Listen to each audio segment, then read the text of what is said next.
The engine is still What's to launch? GC, go. Guidance, go. Fido, go. Prop, go. GNC, go. Max, go. Eagle, go. Ecom, go. Pending final steps. The cabin link check. 3, 2, 1.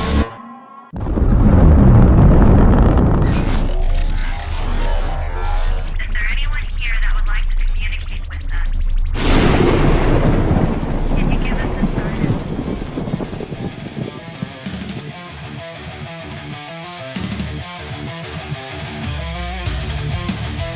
Welcome to the Riff Nation Network, the RNN, putting a slide in your glide and a dip in your hip. Welcome to the mothership, the home of the travelers of the universe.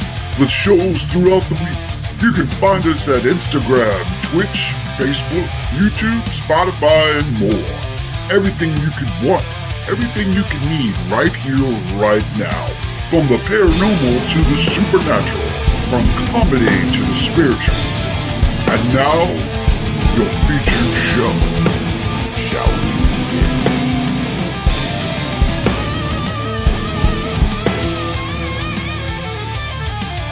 It's showtime, folks! Podcast may contain material that some listeners may find sensitive, offensive, or disturbing. We strive to create respectful and informative content, but topics discussed may include mature themes such as violence, explicit language, or controversial subjects, triggering content including discussions related to mental health, trauma, or other sensitive issues, explicit language. Occasionally, our guests or hosts may use strong language. While we aim to handle these topics with care and empathy, we encourage listeners to exercise discretion. If you find any content distressing, consider skipping or seeking support. Remember that this podcast is not a substitute for professional advice. If you need assistance, please consult a qualified expert.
Hello, all my creepy little weirdos out there.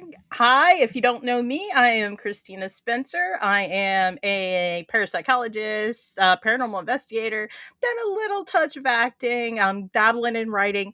But on this show, usually I am your tour guide through the realms of the supernatural, the paranormal, and the just plain weird. Tonight, we are more focused in the horror part of the title tonight. Tonight, we have a wonderful man. He's a musician, a bass guitarist, and a film composer known for crafting dark, eerie, and atmospheric soundscapes for horror cinema, mostly in the indie field.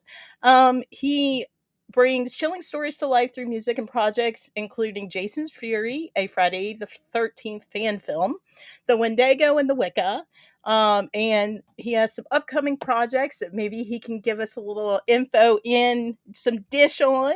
And he was also helped with Human Hibachi 3, The Last Supper, many, many more, but we will discuss them when he comes on. So welcome, Bobby. Woo! Hey, Bobby Carra, you guys. hello. Thanks How for you having me on. doing? I appreciate it. I thoroughly thank you for coming on. Um, Before the show, I got to meet his lovely wife, who is just a joy. She has so much energy. I love her. Um, so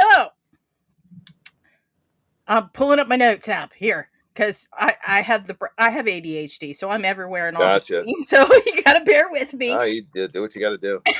Every podcast is chaos, but good chaos. I try to anyway. What? Let's start off at the beginning. Okay, what was the thing that first pulled you into music, and not just music, but specifically the bass guitar? Oh, okay. So it wasn't the first instrument that I started playing. I was always into music, but didn't start playing an instrument until I was in high school. I started on guitar and got pretty good on the instrument, but it wasn't actually until after I graduated from high school that I ended up playing bass. It was just, bass player was needed for something, and so I ended up swapping over to the bass, um, and realized that I was a lot better on the bass than I was on the guitar. Not that I couldn't play guitar or anything. I'm fine on guitar, but it's not my main instrument. I was just way more naturally acclimated to the bass, and a lot of people can also. There's a little side note here. People say, well, it's a 4-string instrument. Most of the time, you're only playing 1 string at a time, and so it's a lot easier. Well, it's easy to play. It's really hard to master or play very, very well, and a lot can go wrong if you don't have the right sense of rhythm with the instrument. Mhm. That and I play one with 6 strings too. Yeah, which is a talent because my nephew played the bass guitar. Um, so I don't know how he did it because he had damage and he only had use for with 3 of his fingers in his one hand Oh, really? that he fretted with. So it Mm, was insane to watch him play, but phenomenal. It takes a specific talent, I think, to master the bass guitar, in my yeah. opinion. Well, there are people who I've seen play who have one physical drawback or another, and they're still incredible. Good example of one of my all-time favorite bass players is Jaco Pastorius. He had injured himself while on a musical tour. I believe he was on tour while it was happening. It could have been right before some gigs, but either way, he a little bit of a hotel balcony incident, and day Oh or two my. later, a few days later, whatever it was, someone walked into a club. He's still playing. He had a cast on his arm, and he was still playing the instrument. He just was, he was really good. He found the way. He found the Found a workaround. way around. Yeah, and then you get, you jump back decades earlier than that. The jazz guitar player Django Reinhardt. He, I believe, on his left hand, I believe he only had the use of 2 fingers. It might have been 3, but I'm almost positive it was just 2 fingers. Oh And wow. so to be able to run around on the fingerboard with basically you're working with half or less than half of what's available to you is really incredible. I mean, that's I don't even want to think about if I'd have to do that. I'm sure I'd probably find a workaround, but I still don't want to think about it, Right, right. That's crazy. Now, specifically, like, I know you compose horror movies because that's the big passion. Now, when did you realize you wanted to compose for film, specifically horror genre? Okay. Well, that's something I always was interested in composing music in general. And I always had it in mind past a certain point in me studying music that I'd love to be able to do something like that for movies. And there was a subconscious part about that even before I really realized it. I'm talking like when I was a kid and when I was a teenager and in my early 20s, just quite frankly, listening to music and watching lots of movies. And I like doing music for other films as well, other genres. I just happen to do horror a lot, and horror is one of my favorite genres. And that was where I started as far as film music goes as well.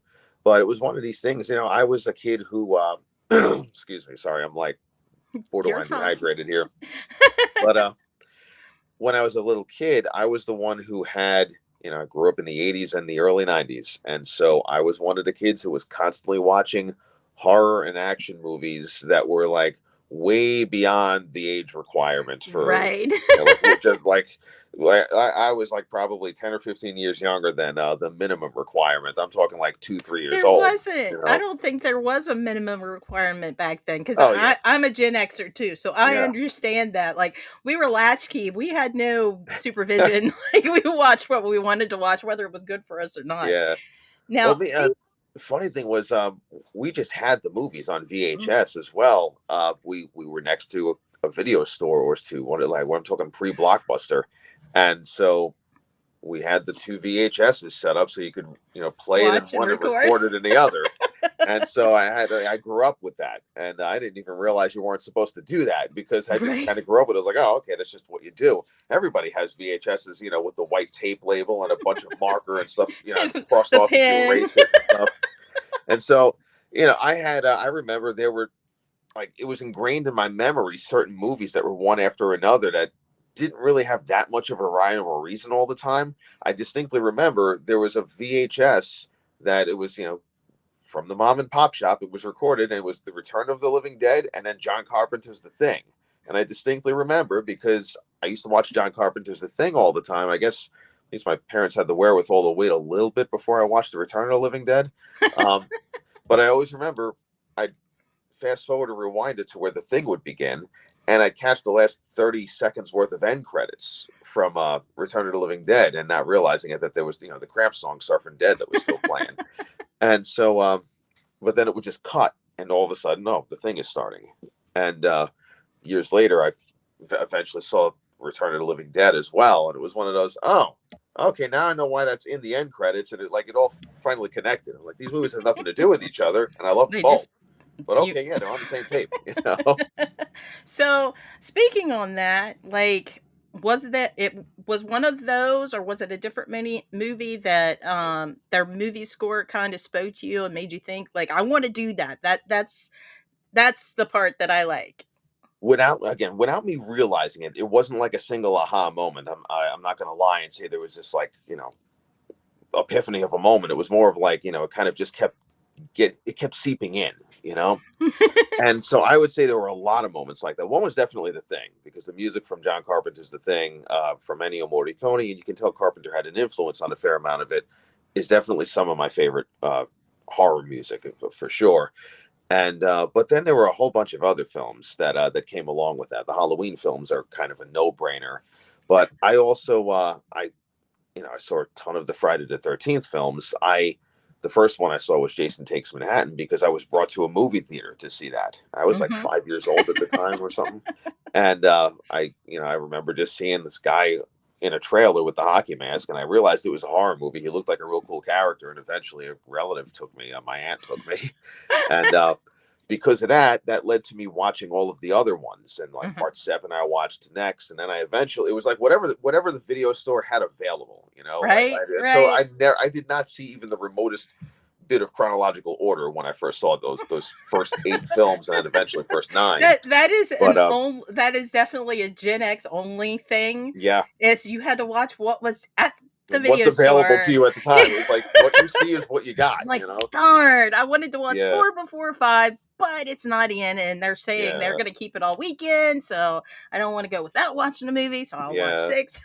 I remember and then on that. top of that, like, you fast forward a little bit, and you'd have the late night movies that would repeat and whatnot, and so you'd be able to add that to the roster also. But the Friday the 13th films, between Harry Manfredini's music and then also Fred Molin's music, starting with part 7, I loved that stuff. I mean, at the time, I didn't even have the wherewithal to look at the end credits and realize who was composing it or anything. But the music always stuck with me. But there were other ones, even outside of horror. I was a big, and still am. I love martial arts action movies. That's another thing I'm like huge on. And so I was one of the kids who grew up watching a bunch of Bruce Lee and Van Damme movies. I was a big Jackie Chan fan. I've watched okay. everything Jackie Chan till like later, like when I became an adult, but I saw everything from the Drunken Master, the Drunken Master and the Monkey Master, or the Monkey Drunken Fist. Well, there was something like that. there was There was a number Snake of and them. Eagle Shadow was the other one. That was that was kind of a breakout for him. It came out before Drunken Master. Yeah. But, real good But- one. Yeah, I watched all of anything I could get a hold of Jackie Chan. I was really big into the martial art movies. I want to get a couple comments in real quick. Sure. Adam's here. Hey, Adam. Hey. Hello. Diggy 22. I almost said Diggy JJ for some reason. Woo, okay. Made it, he says. Danny, is that you? Every now and then And- there's someone you know, but like I don't know the name little- on the thing. I'm like, wait a minute, who is that? You know? Hey, how's Yep. it going, man? Hey, Bobby. Adam says, love her energy. I think he's referring to your wife. Oh. But yeah, Huh? one for me for like as far as the martial arts movies go, this was one something I brought it up for this. But Game of Death, which of course was like kind of the imposter Bruce Lee movie. If you saw the one they released in the theaters where they had the Right. cardboard cutouts and they had the stand-in who had nowhere near the musculature of Bruce Lee, which was like an insult. Which at least now, we have in the in the DVD era starting, we had that special feature where it was like, oh, here's the version of Game of Death we would have gotten. And we had that 30-minute set of fight sequences where it's Yeah. really him with the other guys in there with him and the dialogue. But prior to that, as much as, the rest of the Game of Death film wasn't particularly good, there were still the edited scenes where he's actually fighting the guys in the pagoda. Mhm. And something that always stuck out in addition to those scenes was the music in that movie.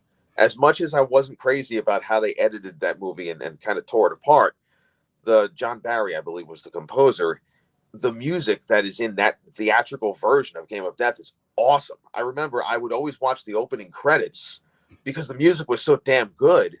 And the opening credits had this semi-James Bond, but with a martial arts twist to it, feel to it. And I loved that. And then from there, once the rest of the movie started, I'd pretty much just fast forward to the fight in the pagoda. Right. All the other mud in between, we don't want to watch. We just want to watch the fighting. Yeah. Yeah, and he said Bobby's a big Jaco fan too. Oh, yeah, that's definitely Danny. Hi, Danny. He went to high school with me. Oh, so he knows. Yeah. Miss Blockbuster, don't we all? Like, Yeah. there was something just so awesome about going into a video store, picking out 3 or 4 movies for the weekend, grabbing your snacks. Yep. It was an Couldn't agree more. experience. Like, it's a pity that they don't offer that anymore. Now everything's streaming, but that's beyond the point. And Diggy says he had a compilation of his favorite Jason kills. Look, he's telling stories. Yeah, on I remember doing that. I was bored one day, and so I actually just took a VHS because I had the 2 VHS players. I didn't have the movies on DVD yet, and so I just, it was like one kill after another, and there were ones that I kind of sequenced it so where it would be like a quick replay, like the sleeping bag scene with the tree. It would, the way I edited it. And this was just timing it out on the VHS player. I don't know why I'm typing, but it was one of these, like, you'd see it was like, because you bam, had to hit bam. the It was like buttons an back instant in the replay. day. Like, it was literally like hard buttons you had to hit. Play, record.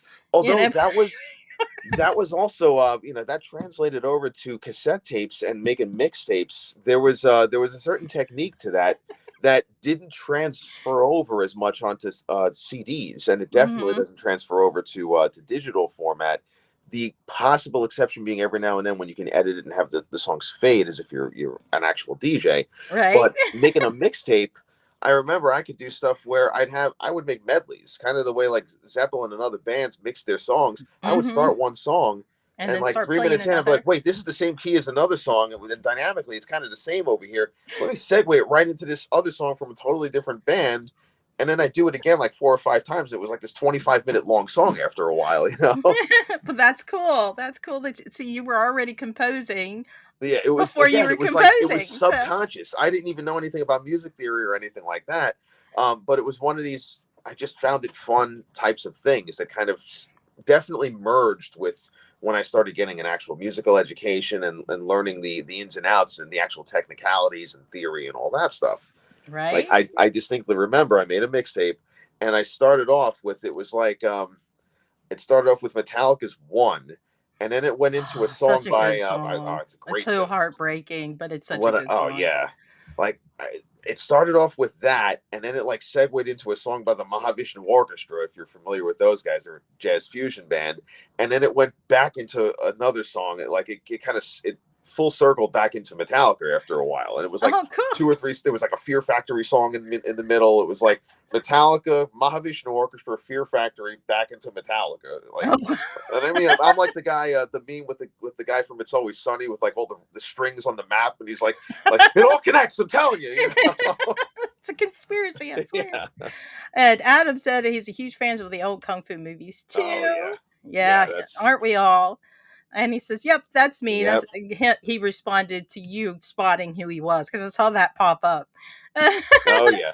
Then Yeah, Adam, good buddy of mine, real good person. then Adam's talking about your energy. Thank you, Adam. Yeah, I'm a bit much. Like my boyfriend has to calm me down sometimes. He's like, "All right, you're at a 20. Can we go down to a 7, please? You're gonna kill me." Like, them Shaw Brother DVDs have an instant action option where it shows only the fight scenes. Oh, that's cool. I didn't Oh know really? that. Wow, that's crazy. Yeah, that's crazy. Well, as far as the Shaw Brothers, one of my all-time favorite martial arts movies and one of my all-time favorite movies is the 36 Chamber of Shaolin. That is like, as far as martial arts movies, that's like an unbeatable movie for me. One of my all-time favorites. I can watch that over and over again. Cool. I don't know if I've ever seen that one. It's got I saw a lot of them growing up. Yeah, yeah. Because I watched so many of them, because my dad was really into kung fu movies, Mm-hmm. I can't distinguish the titles anymore. Oh, sure. There's a million of them to where I'd be lying if I said I knew what the title was. But there were some. This is one of the benefits of the streaming. When I didn't have to get the really cheap, like literally looked like someone was from a bootleg theater in the 90s was recording it, and it's in a VHS. On streaming, they actually for a long time had the old school Shaw Brothers movies, and with the correct title, and it was like the remastered versions of it, so the picture was all clear. I was like, wow, this is amazing. I've never seen it look like this before. But that was how I got the titles to some of them, movies even that I'd seen before, and I had no idea what they were called, Mm-hmm. But Gordon Liu was in the 36 Chamber of Shaolin. He's the guy who played Pai Mei in Kill Bill Volume 2, if you've seen that. Okay, The guy who trained her with Yeah. the 5-finger, like the exploding heart technique and all that. Mhm. The guy who trained her, that's Gordon Liu. And that's the reason that Tarantino put him in that, because he was a huge fan of his from those movies. Mhm. And in this movie, he's someone who's like, his people in his town are being oppressed by oppressive government, a corrupt agency, and he ends up escaping barely with his life after a failed attempt at a revolution, and he gets taken in by a temple, and that was where he was going once he was fleeing anyway. So they take him in, and he goes through a different training chamber, like basically like a little hall or a room that develops a specific technique. And once he's got that technique and that skill down, Then he he moves moves on to on. the next chamber. And there are 35, and he creates a 36th Oh, at wow. the end. And I don't want to spoil what it is in the event that you see it, but this 36 chamber is his doing. So the title is like a whole full circle, like character arc for him. Oh, that's very cool. Very Yeah, cool. I'll really, have to really good movie. maybe revisit that one, because it sounds familiar, but like I said, like I was young whenever I watched all those movies, so it's hard to It's put it one all of the together. ones, if you see it, it'll probably start you'll probably start you'll be like, recollecting it, yeah, 'cause there I are very remember distinct this. things that happen in it, Most definitely. Now, going back to questions here. Now, was there a specific moment that you remember that you made that leap from musician to film composer? Yes. Or did it just happenstance? Or was it like, I want to do this, so I'm just going to put it out there and see what happens? Like, how did you go about doing that? It was actually both. So if you jump back to 2023, this is when there was kind of like and it almost happened, but there was a failure to launch. And I saw there was a film that there was a fan film for a particular horror franchise, and so I kind of cold and messaged the person who was had their crowdfunding going and asked if they needed a composer. And it turned out they already had somebody. And so that was, kind of a no-go. Okay, cool, But that always kind of stuck in my mind. You fast forward almost an exact year later, give or take a month or so. And it's the summer of 2024. And It's in July, and I'm on Facebook, and there's a friend of mine, my friend Amanda, who I literally had not seen in over a decade in person, but we kept in touch on Facebook, and she was going to be she was playing one of the main characters in this particular film that was going to be coming out, and that was the film that was written and directed by Paul Sutt. That's Hunt, Chase, Kill, and that was a feature film. It's actually a film that is going to be released on streaming, I believe, in a maybe 2 months. Right before the summer, I believe, is when it'll come out, or sometime during the spring. And they're just kind of working out the odds and ends with all the logistics and red tape. But that's their game plan, to have it on one or more streaming stations by that point in time. And so when they were getting, they had a seed and spark. They needed certain equipment replaced and a couple of other things in place so that they could make sure they A, could make the film at all, and B, could make it with with a certain level of quality. Mm-hmm. And so I saw that there was a stretch goal for composer, like that they would actually hire somebody as opposed to, pulling stock music from somewhere. And so it was like the wheels started turning. I was like, tried to do this last year, and then, kind of didn't work out. It is what it is. What's the worst that can happen if I ask again? And this is somebody I know, and she can ask the director if he really needs somebody, or if he already has someone in mind. And so I reached out to my friend Amanda. I messaged her, hey, I saw the Seed and Spark, and I'd like to know if you guys need a composer for it, or if you already got someone in mind. I saw that it's a stretch goal to hire somebody. Mm-hmm. I'd like to kind of break into doing this anyway. So, hey, if you meet the stretch goal, great. But even if you don't, I'd still be interested in doing it. Even if that means that a paycheck isn't going to be involved. Like, I'd like to at least just start doing this. So, a large part of my brain was like, all right, she's probably not even going to get back to me. She's probably a significantly busy person, and I haven't actually seen her in person in over 10 years. Like who the hell am I? Well, she actually got back to me a few minutes later. It was, oh, hey, it's great to hear from you. Let me put you in touch with Paul, the writer and director. And so she started a separate thread on Messenger, and he and I started talking, and he let me know like what he was looking for, the tone he wanted, and so on. And that segued into us having a bunch of other conversations just about movies and life and so on. We got along very well. And after a while, he was able to send me a scene that they had filmed, and it was pretty much an audition. Let's see what I could do with it. And so he really liked what I ended up putting in there. And from that point, I was hired. I was on board. And and from there, things kind of just built and snowballed. I ended up going on the set because they weren't filming terribly far from me.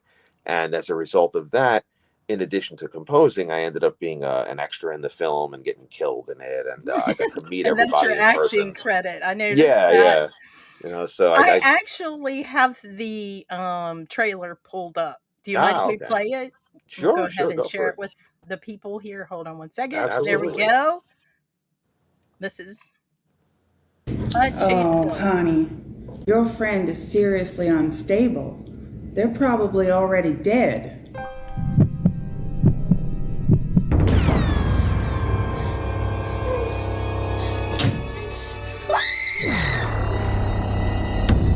So you're gonna drink these and eat mushrooms and go out in the woods? You're messed up, bro. Oh, I know what you want to do with me in the woods tonight. What the fuck? We're good at handling emergencies, right, Adley? Look, half of the department is over Mosey right now investigating that missing person that they found yesterday. We'll be fine. That is so fucked up. Run, little rabbit. Run, rabbit, run!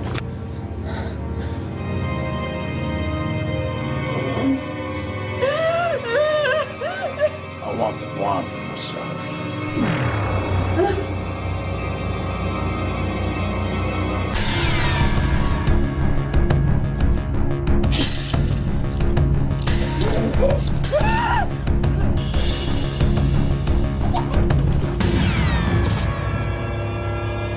That is creepy as fuck.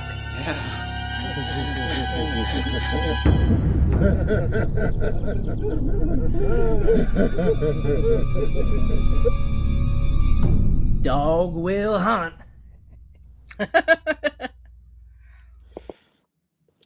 So yeah, Amanda is the blonde that the guy was saying, I want the blonde for myself. That's Amanda, the one who was taking her shirt off in the very next clip. So I've known her since before either of us were even in high school. She grew up not far away from where my grandmother lived at the time. And I was there at least every weekend or every other weekend. And so we hung out with some of the same people there.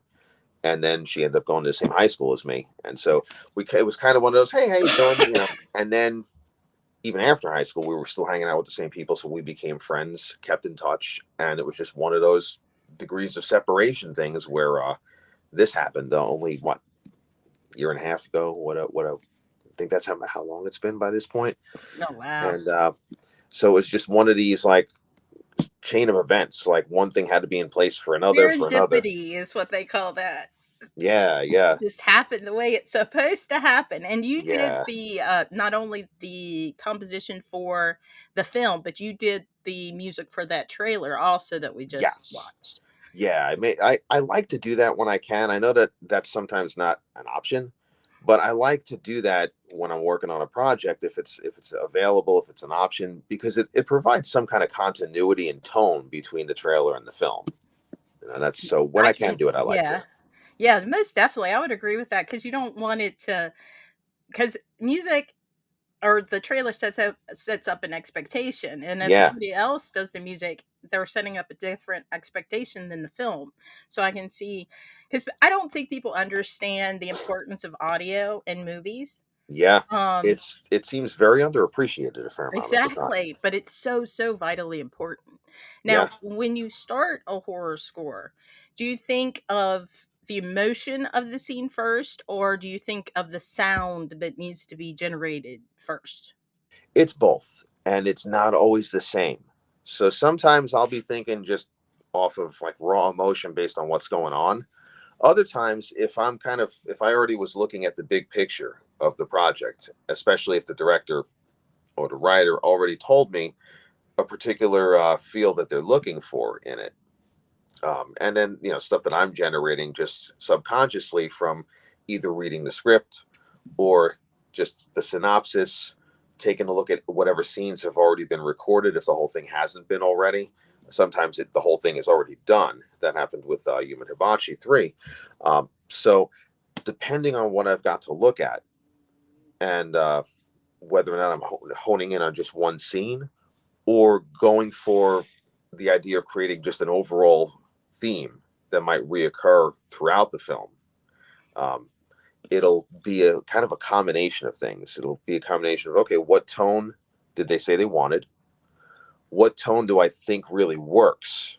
And if both of those things aren't fully lined up with each other, I'll have a conversation and we'll make sure that we're kind of on the same page. At the end of the day, of course, the person I'm working with on that, if it's, it's their project, I of course want to make sure they're happy with the end product. But with that said, then there are moments where there's a certain scene. Mm-hmm. And with a certain scene, there's a specific thing that's going to happen. I'm probably going to be going off the emotion of that. Now I might already have a sound bank in my head of, okay, some more like analog synthesizer type sounds would work really well here with like kind of a high pitched chimey type feel. Over here, I should have something that sounds more like this really low tone. Other times I'm like, I really need kind of a high tremolo in the stringed instruments here. I think that's going to work a little better. Do I need a specific melody here? Would a piano be the best thing? Because that's a little scaled back, but still extremely effective. And then there are moments where I'm like, okay, maybe just a certain effect or tone cluster that isn't really a specific melody would work in this particular instance. And so it's really different for each project, depending on what really happens in the film and what everybody is going for. Yeah. Now, is it easier to compose something that you already have the visual elements for, or is it easier just to kind of do the theme of the entire film? It helps. It definitely helps, but it's not necessary. It's not always like critical. Mm-hmm. If I know I'm going to get some kind of visual, if I know I'm going to be sent scenes and have the time to kind of mentally process them and come up with some stuff over time, that's great. But that's not always an option. Like with Hunt, Chase, Kill, not all of the movie had been filmed yet when I was brought on board. And so even before I was given the one scene to see what I could do with it, what I had was just little clips from, the Seed and Spark. And some of the clips from the Seed and Spark weren't for that specific movie either. They were from like a previous project, and it was just kind of connecting that it was this particular group of people that was filming it. And once I got that scene, I'm sorry, let me back up a little bit. Before I got that scene, I was given kind of maybe a little segment of a scene, just so he can be like, hey, this is kind of what one of the scenes looks like. And then they sent me this particular scene that had Amanda in it where she was being chased around. And that was where before I really did much with it, I watched it probably like at least a couple of times and started kind of panning out in my head, like, okay, what bank of sounds would work best for this? And then ultimately I decided it was kind of a combination of those 70s synthesizer type sounds and also those more Harry Manfredini-ish orchestral sounds as well. And I just mixed the two and kind of alternated between both. Big thing was not to overstate or anything either. Mm-hmm. Like there are moments to where you have, all right, things will pick up, but you don't want to do it too much, and you don't want to have slow build the tension for the scene. Exactly, and like you don't want it loud and proud throughout because it's going to kind of deflate that. It'll take the wind out of the sails. Mm-hmm. This has been said by other. Harry Manfredini said something very similar to what I'm about to say, but it's the thing of, all right, if you've got the audience kind of agitated, like on a scale of 1 to 10, you've already got them at like, let's say a 6 or a 7 or something like that. And there's a moment coming up that you know is going to be like a good sting. Mm-hmm. Well, if you've already got them to that point, and let's say 10 is like your roof, you can only increase by another 3 points, so to say. So the reaction you're going to get is only so much. But if you dial things back a little bit temporarily, now you've widened the margin there, and you've got a little more space to work with. Now, instead of like that reaction being, a 3 space, now you've got like a 5 or 6 or 7 space or whatever it is. And that's what I try to do, at least when I think it's appropriate. If you do it all the time, you can get numb to it. So right. you gotta be strategic, Yep, most definitely. Now, we've got a number of chats here. I want to run through them real quick because I don't want to miss out on them. How about Iron Monkey and Donnie Yen? You know what? That's one of the few with Donnie Yen that I know about but haven't seen. I heard about it forever. Didn't even know at first that Donnie Yen was in it until way, way later. And so that's kind of on my list of, I should check that out at some point soon. And then he also mentions Sonny Shiba. Oh, yeah.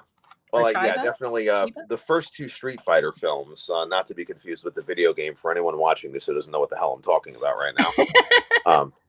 But the ones that were the Street Fighter and the Return of the Street Fighter. Are you familiar with those ones? Yeah, I remember them back in the day. Like nothing to do with the video game. Yeah, but that was Sonny Chiba, aka Hattori Hanzo from Kill Bill Volume 1 as well, the sword maker.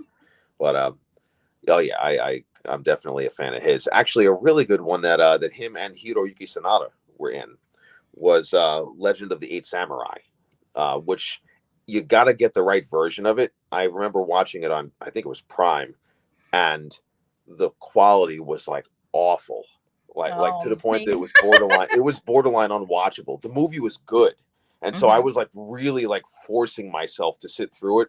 But between whoever transferred it and the awful dubbing, I mean, like the dubbing, like you have those movies are in 2 categories. You have the ones where the dubbing is just so hilarious that it's part of the charm, and then you have the other ones to where it's so bad that you're like, I'm out. I can't listen to this anymore. I can't suffer through it anymore. It's and so bad.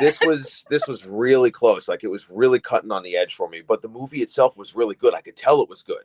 It was just a really bad transfer of it. So after a certain point, I was like, oh, screw this shit. And I went on YouTube, and I don't know if it's still there, but somewhere along the way, somebody uploaded a Blu-ray of it. And so it was like crystal clear, perfect aspect ratio, and it was in Japanese, and they had the subtitles. I was like, oh, great. It feels like a real movie now, That one's really good. I believe, because almost positive Chiba plays one of the bad guys in that one. Hiroyuki Sanada is one of the protagonists in that film. Well, that's a real good one. Sounds like a really good one. And it's and Diggy says it looks like a sound and sounds like a good blend of John Carpenter and Charles Band. Oh, thanks, man. Charles Band was the guy who did the music from Puppet Master and from the first Troll film. Yeah. That's cool. Bobby, has anyone ever told you that they get Tommy from the Power Ranger vibes from you? You know what? I think I have gotten that before. It's the hair. It's the ponytail. I've gotten that, and I've gotten Shawn Michaels before as well. Again, it's the hair. It's very clear. Like, we're talking like, Attitude Era, like Shawn Michaels. So it's very clear. Like, yep. If I had the hair short, I probably would get that. Listening on like Spotify and Audible and those platforms, Bobby has he's got the scruffy beard in the front. He's got the long hair and the ponytail and the smooth voice. Because I remember, Tommy from Power Rangers, he had that baritone, nice, smooth voice. Because that was the first thing, like when you sent me your first message, I'm like, wow, he's definitely got the voice for audio. I like Maybe it's something else I should start doing. Right? There's plenty out there, that's for sure. And he was like, what a movie. And then this is pretty cool to hear talked about. Oh, thank you. Freaking love Legend of Eight Samurai. There we go. That's a great movie, man. And so I got lucky and bought Legend of the Eighth Samurai on special edition DVD, good quality. So he lucked out. Danny, you realize that that's awesome, but I know it's you, and so it doesn't surprise me at all, which makes it more awesome. Right? And you're like, yeah, that's my dude, man. He got it like that. I definitely want to showcase a little bit more of your music. Sure, I've got Swine and Dine score. This is track 1. Okay, ready to go. Cool. So if you don't mind, we'll play that. Go for it. Yeah, I'll shut up for a minute. You're fine. I just want to make sure we showcase your music too. Thank you. And I've listened to this one before. I really like this. I like this one. It's very horror vibe for me. Thank you.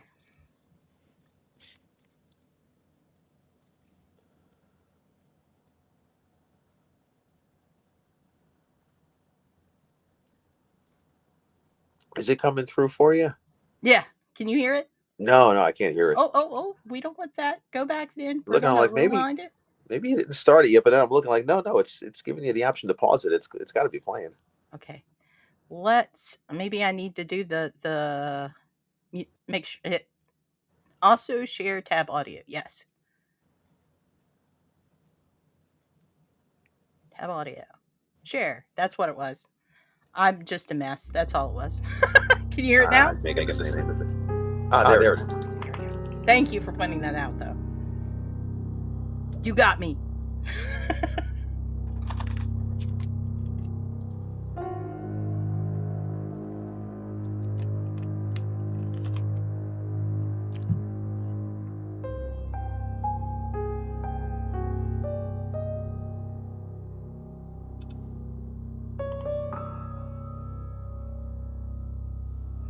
Yeah, I like how it almost feels to me like it's a little off. Yeah, that's deliberate, very deliberate. This is for a short film, which will be made with feature as well. But with what's going on in the opening of the film, you don't need that. I know you're trying to, but you can talk. It's fine. I got a delay, so I'm trying to make sure that I'm not hearing double, so to say. And I like how it's almost like a melody, but then it's just off kilter just a little bit. You know, you get that feeling like it's normal, but it's not. There's that was exactly what I was going for with that. And then this comes into play. Yeah, this is where there's certain title cards that are coming up. And there's that bill. There's that's coming up here. This is where the title track when it gets real loud, like the low horns.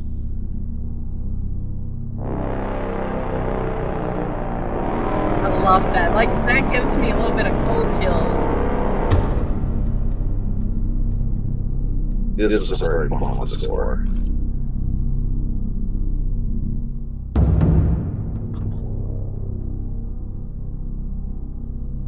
So right around here is where they start segueing into the rest of the film. And so with what's going on, the music was important, but it did not overstate at this particular section there.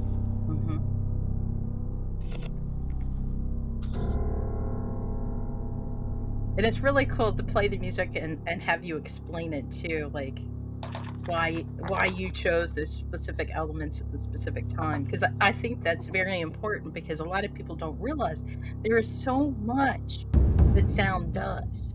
Yeah. Well, and a lot of times you'll have projects, especially in the world of indie film, where it's not music made specifically for that film. It's stock music, whether it be just public domain, someone grabbed it for free on the website, or if they did have somebody provide the music, but they didn't actually score it. They just provided music, and then whoever edited the film put the music where they thought it should be, but it wasn't necessarily composed for those scenes specifically. Gotcha.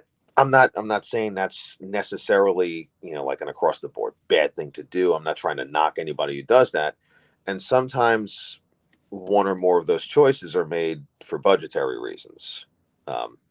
I do believe that it's made sometimes by, that there are individuals who might simply not know any better. And I say that not as an insult, I say it just as an objective fact. If you've got people editing a film, writing or directing a film, but they don't really have a musical background or enough of one, there might be a little gap there, a little, a lag in communication, so to say, to where, all right, they're doing what they can, and they're real good at the other stuff that they did, as far as the writing, the directing, the video editing, any of the other sound. But as far as placing the music goes, sometimes there's a little disconnect about what's going to work the best emotionally in a particular section. And so when there's music that has been created already, but it wasn't for that specific movie, and it's music that's being treated like a score, but it's being inserted more like a soundtrack, like the way you'd insert just individualized band songs, but it's instrumental and you're treating it like part of the score instead. That doesn't mean it's not going to work at all. There are times in many movies where that has worked brilliantly. But you also run the risk of not quite making it jive the way it could have if it was moved the slightest bit this way. But I'm talking about like a tenth of a second. Or if it was something that was that somebody composed specifically for that, and they were doing it all in real time. And so they were factoring in every little thing that's going on in that scene. Good way I think about it, and this is actually something that stuck with me big time, is Looney Tunes. And what I mean by that is if you watch old school Looney Tunes, Bugs Bunny, Daffy Duck, Tom and Jerry, Droopy, all that stuff, which by the way is some of the most hilarious shit ever. But the music that's playing in those 90% of the time, if not 100% of the time, it's orchestral music that they recorded in real time, because a lot of the music isn't just set to a specific meter. It jumps around, and it's got to slow down and speed up, and it's got broken rhythm sometimes because of what's going on. There's like some funny moment where a safe gets dropped on somebody, right? or a guy runs up the stairs, boom, boom, boom, boom, boom, boom, boom, and then the next, another person that's smaller runs down the stairs, and they have like really high lift, or whatever it is, and anyone listening to this is probably thinking of episodes from those cartoons, and that was back in the day. You didn't have somebody with a computer. You had an orchestra, a conductor, and you might have had written music, but there was an unspoken, or not unspoken, it was spoken that, all right, here's the way it's written, but we've got to do it a certain way to match what's going on the screen. And so the conductor is a little more important there than just, because now he's got to slow them down and speed them up and adjust the dynamics as well. And so they're playing that in real time while film is running, and they're seeing the thing on a screen. And not only is that incredible craftsmanship, but it's also a hell of a lot more expensive as well, because now if they make a mistake, not only did they waste a lot of time, but they just wasted a shit ton of film that cost money. It's not digital back then. Well, and they also, the orchestra was the early days with cartoons, they were responsible not only for the music as it was playing, but for the Foley work, like you were talking about. And what I mean by Foley, it's a term that they use in film Yeah. for music sounds, like if something Yep. crashes or bangs or you hear heavy boots, Yep. they would have somebody literally there on a piece of wood with two boots going boom, boom, boom, boom, boom, boom, Yep. in, And in the you right have one moment. person holding the microphone there, Yeah, Yeah. it was a lot of coordination involved. And that goes into one of my next questions. I'm like, when we were talking about themes, like in comic or the cartoons, like we're talking, they definitely had themes for characters Yeah. and they Yeah. focus more on characters than the atmosphere. Do you think that that's kind of switched for horror movies where we're more focused on atmosphere, or do you think that people still do character themes? You know what? I think, ratio wise, we're probably more in an era where it's atmospheric. There are definitely things are a little more consistently thematic, I think, in earlier decades. That doesn't mean I don't hear it. That it still exists in a lot of films. It's just not as much. It's a little outnumbered sometimes, and that's not necessarily a bad thing. A lot of the atmospheric stuff is great, but it's one of those things I wouldn't want to be my. I wouldn't want it to be the only thing in my arsenal. Simultaneously, I wouldn't want just the thematic stuff to be the only thing in my arsenal because sometimes that's not going to work. Right. I've come across that. And I've definitely come across plenty of things where if I was just playing a theme, the Hunt, Chase, Kill is a great example. There are specific themes that are coming in on a piano and other very similar themes coming in on an electric piano or a synthesizer, more accurately. And those themes work very well for where I've placed them because they're more situational and sometimes they're more, hey, I can have a theme here and it's an overbearing theme for this particular scene and it works very well for how that's happening. And then there are other moments that, and I'm not talking just about a jump scare, although that's a part of it as well. Themes, if you're playing a theme through a jump scare, it's probably going to kill the jump scare. But there are other moments to where the tension has to rise up a little more. And every now and then you'll have a moment where that theme, if you do it a certain way, will work great for that. But then there are other moments where you kind of have to throw the theme out the window for a while. There's a moment where this kill is about to take place in Hunt, Chase, Kill that I'm thinking of, but I'm not going to kill the, metaphorically speaking, saying the word kill a lot. I'm not going to ruin the scene by spoiling what's actually happening, but there's a moment where a kill is about to take place and the tension has ramped up. And this is one of those moments where I kind of did the opposite of back it off. Technically, I backed it off for like a second. Everything stops for a second. But then it kicks up in a way that there are all these orchestral stringed instruments, and they start very low, and there's just this slide along the fingerboard. Mm-hmm. And as they're being bowed, the basses and cellos are doing it first. You'll hear other instruments kind of on the top, just kicking like a microsecond later. And then all these other stringed instruments start replicating what they're doing, but they're starting it on different spots in the fingerboard and in different ranges. And it turns into this massive tone cluster that's very similar to stuff you might have heard from like composers like Krzysztof Penderecki or Jean Sibelius or guys like that from that kind of modern orchestral era. And it worked very effectively for the moment I'm talking about. And in that moment, when this death blow is delivered, actually everything stops for a second. It's like deafeningly silent for like a fourth of a second. And then the synthesizers actually kick in after that. And it works well for what I don't want to spoil it. I don't have the scene in front of me. I could break it down if it was in front of me. And maybe that could be something we could do later on if, once the film is out. But you kind of get the point, hopefully, of what I'm saying. Like sometimes you got to throw the theme out the window because it's not going to be effective in that moment. Right. And you brought up a topic that I was going to bring up myself about using silences in music to convey tension. Yeah. Because I think sometimes composers overdo it because silences can do so much because that's literally it makes you hold your breath in a horror movie because you hear that music die off and you're like, what's going to happen? What's going to Yeah. happen? What's going to happen? So, like, it's good. You already answered my question by what your thoughts were on the use of silences in film like that. It's just as important as the music itself. You gotta have a good relationship between the two. You know. Oh yeah, we got it fixed, Adam. Thank you. Bobby noticed his music was not playing. Thank goodness. Swine and Dine almost made me go vegan. Almost. Yeah, he'll be able to tell you. They what they did was they released it on YouTube for a day, because it was making a festival run, and they've got it released in hard copy format now. And so, just to generate a good buzz, they did make it open on YouTube for 24 hours, and so that's a fair cool. number of people were able to see it as a result. You know? That's awesome. I love that idea. Love the way it sounds. Reminds me of 2001 Space Odyssey. Oh, thank you. Oh, you know what? I'm glad you brought up Space Odyssey. That oh, thanks, man. I'll definitely, once this thing is over, I'm using my phone for the stream, You but I'll make definitely be it able to up check that. for different things. I'll warn you.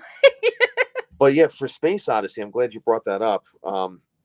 That was one of the ones a few minutes back. I said there are examples where the music wasn't composed for the movie, but the people who edited the music in knew what they were doing and did a magnificent and highly effective job. That's what happened in 2001: A Space Odyssey. They originally had a composer on board, and before they had the composer turn in anything, you know, they did what big films normally do. They put in temp tracks. Computer. And temp tracks being like, it's temporary music just to kind of generate an idea, whether it's helping the director himself or it's to give the composer an idea of what they're maybe looking for. Doesn't necessarily have to be the case, though. And so he put, you know, Richard Strauss and a bunch of other guys in there. That's where that whole theme at the beginning, bah, bah, bah, bah, bah. But there were a whole bunch of other composers whose music he put in there because it was all public domain stuff. And it worked brilliantly, to the point that he actually decided he didn't need the composer anymore. He liked the way that worked better. And sometimes that's just what happens. That's cool. I didn't know that about that film. Yeah. This movie history right here. And he was talking about Bruce Lee loves tap, tap, tap, broken rhythm. I was waiting for you to say that. I knew you were going to say that. We sure are, especially like with Daffy Duck or Roadrunner and Coyote. I guess when we were talking about folly and music, basing characters and stuff like that. Let me look here. I'm doing multiple things here. What in a film makes it sound scary to you personally? A few different things. One is the sound itself, like whatever sound is picked, and it's how it's used. Sometimes you can't explain it, but a good example is when you take something that you know, you arrange it in a way that can evoke an emotion, and doesn't just sound like a song, so to say. Example with the Swine and Dine, the one that you just played a few minutes ago. What you were saying was exactly what I was going for with that, where you can hear elements of like a melody, but it doesn't last. It sounds kind of off kilter and like it's falling apart in certain sections, and that's by design. And the opening scene, you see a couple of things happening, but one is you see the assembly line at a slaughterhouse. And so you see like these pigs that are hung up on hooks that, you know, their carcasses are being moved around and stuff. And that's being juxtaposed with a few other things going on, including these guys who are like sneaking off into the woods to do something that you don't find out what they're doing until it's later in the film. And so while you see little things going on, like there's a moment where you see them running into the woods, but you don't really see why. And that was where there was a little piano melody that sounds off. It's deliberately very dissonant. That's like dun dun dun dun dun dun dun dun dun dun. It's like it's consisted of a lot of tritones and half steps. So it's two types of musical intervals that are very uncomfortable to hear. And so when you put them together in a melody, you hear the melody, but something's not quite right about it. Mm-hmm. And so that was off. Yeah, exactly. Yeah, I like And that a lot. That was like one of my favorite ones that I listened to. thank Now, you. is there a project that challenged you, like creatively? It depends on the project. Like I've been challenged in a few different ways. One I would say would be Human Hibachi 3, just because there were a couple of things I needed to do that I hadn't really needed to do yet. And one of them was I needed to record choir vocals. And so keep in mind, it's just me, you know, and we're just an independent film. We don't exactly have the budget where we're going to be hiring a full choir or an orchestra or anything. It's just me.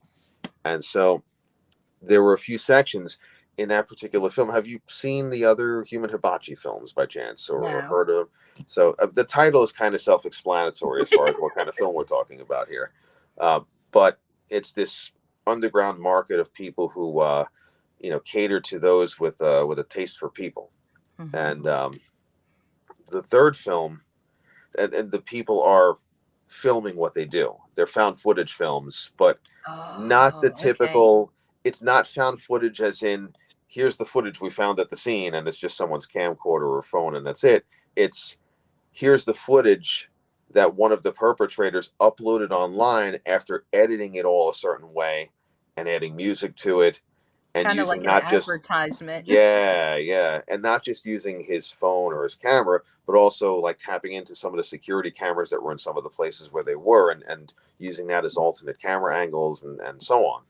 And so, with that said, the third film is they need someone to make another one of the movies, and the guy that they go to for it is this radical religious cult leader who happens to be, a cannibal, and so they figure he would be the right person to make their next film. And so there are scenes that take place where these horrific things are happening, but it's in like the basement of a church, and these people think that they're like, they think that they're doing God's work in some way, that they're out of their damn minds. And the whole point of it is not to poke fun at the religion itself. The whole point of it is to poke fun at the manipulation and how easily people can be swayed to take something that's in theory, supposed to be something good and do something completely morbid and off kilter and horrible with it. And Which is so, totally human. yep, Absolutely, yep, totally human. And more we find about these secret clubs and yep. the No, very much like, bohemian groves and that kind of stuff, like yep. that kind of, it's scary because it could be But reality, it could be but in real, the yeah, and I do believe a fair amount of that is a reality in varying which is degrees, for that scary. matter. Yeah. Very scary. Hmm. Now, when you're scoring, is there a difference between scoring like a fan film versus like an original horror project? It depends on what they want. I'm glad you asked that. Um, if they want me to just do kind of my own arrangement of the music that already existed, then that's what I'll do. I ended up doing that once for something. It was a small project quite a while back, and they needed music from Halloween, and so but it needed to be done to match a scene, and so it wasn't just the main credit theme, although I did an arrangement of that as well. But they needed the Shape Stalks music, the one that's like bum, bum, the one where he's chasing Laurie, Mhm. and like that was the music they needed, and so I did that. But I also had other stuff going on. I had little drum hits and synthesizer hits to indicate certain stuff that was going on in that In the particular scene. moment. Yeah, like he grabs someone's shoulder.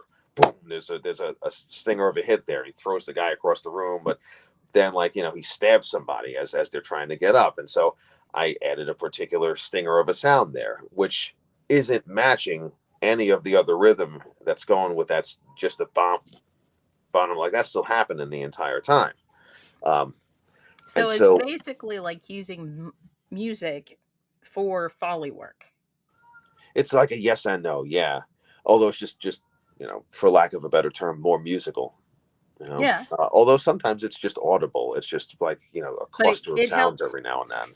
because I think that sound, especially music, is very underappreciated in film. Like, I don't think people realize how important, because good music in a film makes you, in a sense, forget about it being music. Does that make sense? Yeah, I know what you're Like, talking about. if you're Because doing you a get good very job, immersed in what's going yeah, on. Yeah, yeah, you're into it, and you don't even realize how much the sounds are affecting you and your yeah. emotion in that scene. Hmm. And it's something like, if it's done well, it's easily overlooked, I guess is the best way to put it. Yeah. Um, Well, and like that's very much. I agree with you 100% on that. There were moments to where you're gonna have sometimes music that sounds a little more like a catchy hook, but if it's not doing its job of being effective in the scene, then it's it, just it a it's kind of distraction. like, well, yeah. And It there throws are it off. examples. I've heard examples of that in a lot of films before, where by itself the music would have sounded fine, but it's not working in that particular scene. It's like it's actually more distracting than anything else. Hmm. You know, I've definitely like a good example is have you seen Troll 2 by chance? I know I watched Troll 1 on an Infinity because my Okay. 3 grandkids were all about the Oh, Troll really? Okay. movies, and I'm pretty sure I've watched Troll 2 a couple times. I Okay. wouldn't say I'm a Troll 2 expert, but I Yeah, was forced into the situation of Troll 2 multiple times. as a lot of people probably were. Um, Good so music. It's very catchy. Well, that's I the will say thing. that. The music is catchy, but it's not scary most of the time. There actually are a few moments in that movie that, as ridiculous as that movie can be, there are a few isolated moments that are actually rather creepy. Yeah. I'll give it that. There are a couple of very effective moments, and the music does its job in those scenes. But there are a couple of other moments to where the music doesn't sound like what was going on in those more effective scenes. All of a sudden, it became a jazz song, or it became, or something, or it got funky, and it was like, by What? itself, that might have sounded fine, but this is not scary. It's distracting right now. Mhm. And I've seen that come up with not just that film. I'm just giving an example.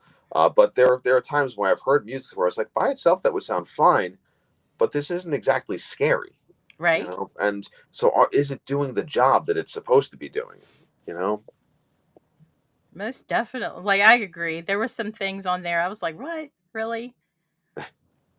I'm Now, seeing here's Gustav Holst here's Mars. some personal type of questions that I was just curious. Is there a specific instrument or sound you think is naturally unsettling to human ears Ah, as a composer?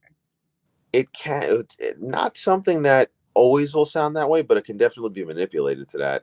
Stringed instruments for sure. Violin being probably more so than the other stringed instruments because it's got a higher pitch. It's got a higher range. If you play that with particular techniques, it can be very shrill and very unsettling, and so that works brilliantly for that.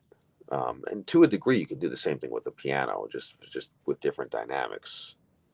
Okay, that's very cool. And how do you personally get into the mindset to write a dark or disturbing music for a scene? Do you watch the scene, isolate yourself, or just let creativity take over when you have the time? I'll watch it. I'll make sure that I'm you know that visually that what's going on visually and what I'm going to do audibly are going to jive with each other. And the only way that that's going to work is if I see it a good handful of times first. And that might mean I saw it a few times before I even started doing anything. There are other times where I'll watch it the one time, some ideas will start coming to me, and so I'll go back and like set like the bare bones of that idea, and then but I'll layer it and add more to it later. But Hmm. at least put if something came to me, put at least the outline there. Otherwise, I'm going to completely forget what I came up with. Like Yeah, I I kind of thought of it when you were saying that as like when you write a story, you kind of create an outline of the story and then you kind yeah. of fill in the individual pieces to that story. So that's Hmm. kind of the same with music, which is very interesting to me. Um, And I will say this as well, and this won't work for all movies because there are the movies that have to have more of that textured as opposed to melodic. Um, Although there's overlap. The other thing is, it's for a fair amount of stuff. It's important to remember repetition, and what I mean by that is, it's good to have some kind of unifying, not just tone and sound, but if you've got certain melodies, or even if they're not a long melody, if it's just literally like 2 or 3 notes and you can resurrect that in other ways later, it just kind of brings it all together a little better. And, perfect example is the John Carpenter Halloween films. Well, I mean, granted, he only directed the first one, but you know what I'm talking about. That specific set of music, and you can probably use the first movie as the best example of that because, yeah, there were synthesizers in that, but so much of it was just the piano, and there were 4 different overall tracks that were used in different ways throughout the entire course of that movie. And he might have set some little stinger moments in there that he added in, but there's a ton of repetition in that, and it works perfectly. It's extremely effective. And now, not all movies are the same. There are some to where you need more variety because maybe more is happening in the film. Halloween's a very small scale film, so if you've got more locations or more characters or whatnot, you might need to expand that a little bit. It depends, and not every project's going to be the same. There'll be a project that'll come out that'll completely contradict what I'm saying right now. And it's the contradiction that works. So not everything is the same. That's the creative thing when it comes to music. You never know what's going to come out of, when you're designing something like that. It's just sometimes music has a habit of writing itself in some ways, just like a novel or any type of creative thing. A lot of painters discuss it too. They I don't paint, the canvas paints for me, and I just, put on the canvas what it wants, to be. Yeah. And I do a fair amount of time, stuff will just start coming to me, but it's because, I'm not going to be stereotypical pretentious musician asshole and be like, oh, it just, I don't score the music scores me and my scores are life, or, all right, come down a few notches, pal. Maybe a few thousand, but for me personally, it's a thing of it'll come to me a lot of the time, even if I'm not necessarily trying. And there are other times where I'm trying, but it'll come to me a fair amount of the time, even if I'm not necessarily trying. But that's because of the time and the studying and the research and the schooling that I put into this for a lengthy period of time. And so I've enabled myself for it to come to me. It's so it is just coming to me, but it's the result of a lot of work that went into that beforehand, even if it wasn't specifically for that moment. Okay, and this is another interesting one. I thought about it and I was like, I gotta ask you because I'm a creepy girl. I like my haunted locations and my ghost stories. Now, if you could create a soundtrack for a real haunted location or ghost story for a paranormal documentary, what kind of sound would you want to build? Oh, that's a good one. Probably what's your favorite place? What would you pick? As far as places go, I'm not going to lie and say that I have one in mind. I a lot of those locations I'll know of, but I'll totally lose track of their name. So I wouldn't want to come out and say something and then it's totally full of shit, But what I will say, in my mind, I'm thinking of abandoned sanitariums and things like that because I've been in a couple of them. The abandoned ones, not the ones that had me admitted or anything like that. Give it a couple of years. I don't know. I won't lie. I wear my mental illness on my sleeve. I've had a couple, I have a couple pairs of the souvenir socks, the grippy socks. It's not a bad thing. People, as long as you're doing it for the right reasons and it's not hurt somebody. Well, it's also, there's actual, there are actual places for, psychiatric care. And then there are places like that in movie land. Yeah. Where, you see someone being tortured. They're being gutted without anesthesia and by some crazy German scientist or something like that who has to have an accent. 1,000 corpses. Yeah. 1,000 corpses. What popped in my head. That's what a fair number of people probably still think when they're thinking a psychiatric facility or whatnot. It's that's not what we're talking about. This isn't the 1900s. Okay. But I have been in a fair amount of abandoned ones. I remember going to one just because my brother and some friends were going to it, and they're like, "Yeah, all right, that sounds cool. I'll come along with you." And it was it was like going into Silent Hill, or that one scene in Jacob's Ladder, the original, not the shitty remake. But there's a particular project that is going to be filming, that I'm going to be scoring, and it's a short film, and I believe that it's actually I believe it's a sanitarium. I could be wrong about that. I don't have the info in front of me, but there's a particular facility, an abandoned, I believe, facility. And again, if I'm getting that information inaccurate, I apologize now. I'm using the phone for the stream, and so I can't look up the name of the place. You're fine. But there's a facility where they're going to be filming, and it's notorious for having, like, haunting activity, and so I might actually pay a visit to the set so I can get to know the individuals I'm working with and going to be scoring the film for. People I've worked with before on other stuff, and but I've never gotten a chance to meet them in person. And this seems to line up right with the spring break for me. Oh, that's awesome. Yeah. So I might actually be able to take a couple of days and go visit. And when I can do that, I like to, because I do like to meet people in person who I'm working with when the opportunity allows. And not only just because that in and of itself is a good thing, but if I'm on set and seeing how they're setting things up and seeing how the scene is being executed, seeing what the lighting looks like, seeing what the set or set design looks like, it's going to help give me ideas. It'll help me generate ideas. Is it required? No, but does it help? Absolutely. It helped for, I remember for Hunt Jay's Kill. I was on the set for that, even when I wasn't one of the extras. I was just even when I was just hanging out. And while I was on the set, I pulled out my phone. I didn't have to be, in a particular scene for a bit. And so I just started coming up with some stuff that, as I'm looking around at some of the things that were going on, and I came up with one of the piano melodies that's in the first scene of the movie.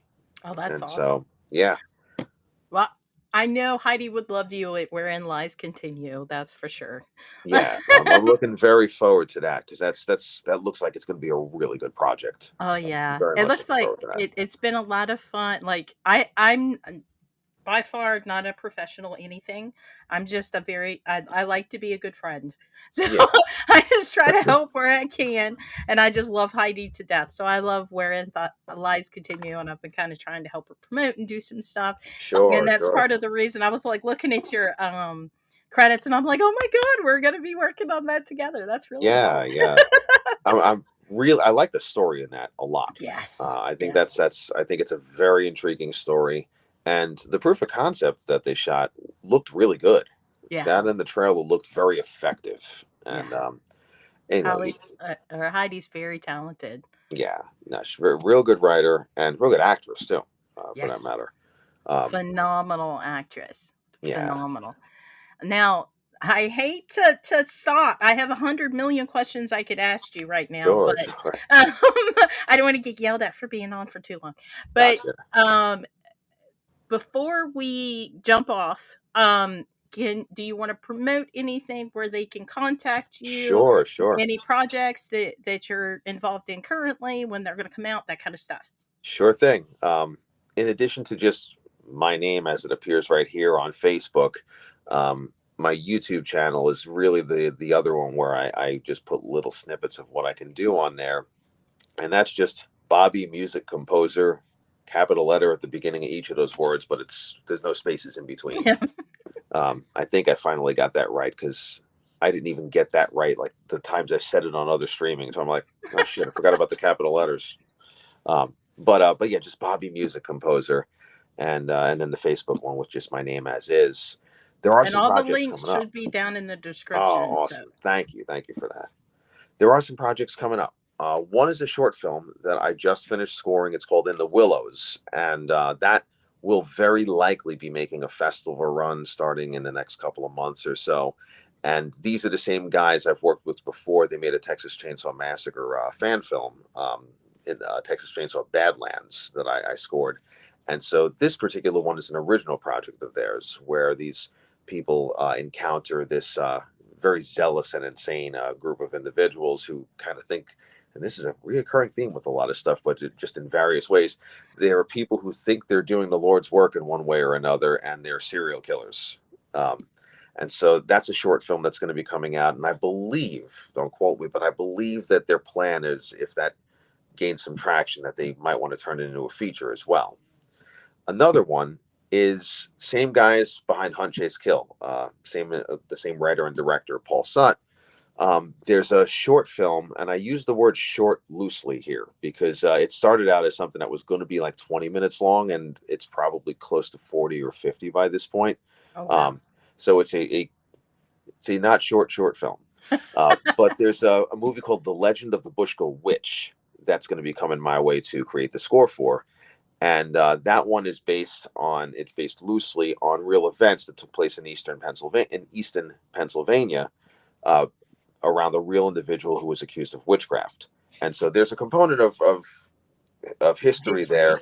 And then at the same time, of course, they added their own lore with some other characters and some other stuff that happens. And there are flashback scenes that go back to when the original events took place, and then the rest of it takes place now. Oh, that's cool. They filmed it at Bushko Park, which is not in Bushko, but in Easton, Pennsylvania. And it's like this old mom and park, like old timey looking place. And they have like one of the oldest standing fun houses in the United States. And so around Halloween time, they've been extending that just for the season. And they have like a walkthrough and all this other stuff now. And so that is part of the movie. And that's so, cool. That's very cool. And that one, I'm going to do the music for it. But I also I end up playing one of the killers in the movie as well. So I kind of do the opposite of, like, in Hunt, Chase, Kill, I'm one of the guys who gets attacked, but in this I'm actually one of the killers who's working for the witch in the film. And so from what I'm hearing, I haven't seen the footage yet, but Paul was telling me it's got this like weird fever dreamish type feel to it.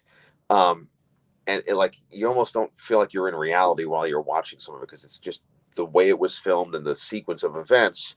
And I imagine because of the way he was describing it, and because some of the kills that I was a part of and some of the other characters are a part of, there's probably going to be like a semi-giallo type of feel to it as well. Not throughout the whole film, but there are elements of it for sure. And so I'm very much looking forward to scoring that, because that's probably going to have a lot of that Italian horror component with like heavy synth. And I'll probably still have some of the orchestral instruments during the flashback scenes. If I think it fits, I'll probably have like a lot of like fiddle and violin stuff and some other like raw stringed instruments and stuff like that. West Virginia. Yeah. The West Virginia feel. When you hear the banjos, you better run. Yeah. So those are two big ones that are going to be coming out that I'm a part of. And there's a series called Goetia that I did the first episode of already. And I wasn't touching that one because I wasn't sure how to say it, and I knew I was going to butcher it. So I'm like, and I might still be messing that up, but it's either Goetia or Goetia. And watch how someone will correct me, be like, no, it's neither. But it's about this long dead serial killer whose ghost possesses people if they're in a particular area, and he still performs these ritual killings. And I did the first episode. The first episode is going to be used as a proof of concept. It's on YouTube now, but they're going to use it as a concept in order to crowdfund, because they want to film a handful of other episodes. It's just a mini series, so it's got a beginning and an end. It won't continue past that. But it was so well filmed that I really am looking forward to what that's going to look like as an end product. And I really enjoyed scoring that, because I did put some pretty messed up shit in there. You know? That's when you know you've hit the mark, when it's messed up, and you even know it's messed up. But definitely follow Bobby on Facebook, because I'm sure he's going to be promoting these as they come out. So that's the best way to, like, follow on Facebook those films, because typically they have some sort of group on Facebook now for these independent for a fair films. amount. That'll. I imagine for some of these, there'll be a group that'll form for them. And at the very least, information will come up, and there might be crowdfunding that'll take place for at least some of them. Mm-hmm. But any information, even if it's not crowdfunding, even if it's just information on when stuff will be released and so on and so forth, I'll be updating on that stuff, as will the other people involved also. Yep. And since we're talking about crowdfunding and all that kind of stuff, I promised Heidi I would mention that she is currently doing a promotion for Wherein Lies Continue, Yep. where she is doing a adopt an actor theme for the fundraising, because we have to pay the actors, especially if Yep. you have really good actors. So if you Well, would she's like got a to, couple of real. She's got a couple of yes, good names in there as yes, we well. got Beatrice Bopple and Yep. we have Mike Oates. And my brain's winning, but those are the bigger budget type of names. There's some excellent other talent that's on board with the project. If you're interested in adopting an actor or helping fund the project, we're trying to raise $10,000 for the episode. So just contact Heidi McCack at Heidi McCack Films, or holler at me. I'll send you over. Whatever, works for everybody. But I did my duty, Heidi. All right. I hate to do it, Bobby, but we've run over a little bit. So Got I it. Gotcha. appreciate your time. It's been a wonderful thing. I have about 1 million more questions, but we have to limit to the hour. Sure. Is there any parting words before I do the closing tonight? Just for anyone who stuck with us this time, thank you very much. Appreciate it. Very good, sir. I'm gonna put you in the back in the green room real quick. We're gonna do the closing and Sure thing. okay. And I just wanted to take a moment. Thank you guys. Just as Bobby said, I appreciate every one of you, especially the ones that have been here from the beginning to the end. As always, I want to thank you for watching and sweet dreams. Bye bye, guys.